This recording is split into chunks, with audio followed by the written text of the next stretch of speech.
ফাগুন মানেই সৰাপাতৰ দলিচা।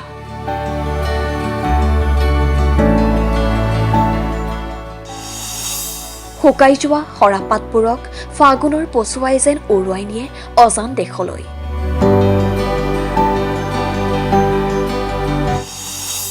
শুকান হলেও ৰঙীন ফাগুন।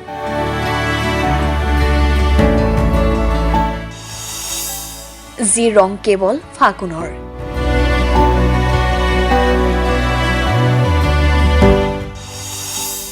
যি ৰঙে চানি ধৰে আকাশ, উতলা কৰে মন।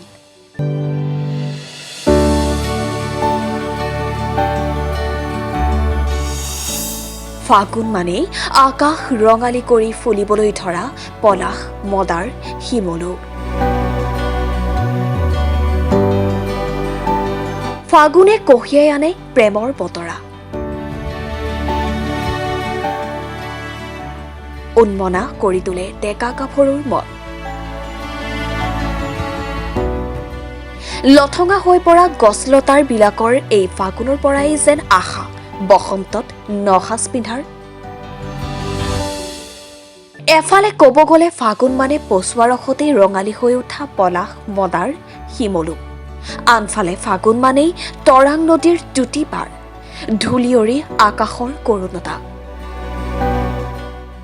গীতিকাৰ বা শিল্পীৰ দৃষ্টিত ফাগুন এটা সুৰীয়া মাহ। ৰঙা ফাগুনক লৈ কিমান যেন কবিতা, গান, সুৰৰ সৃষ্টি হৈছে তাৰ সীমা সংখ্যা নাই।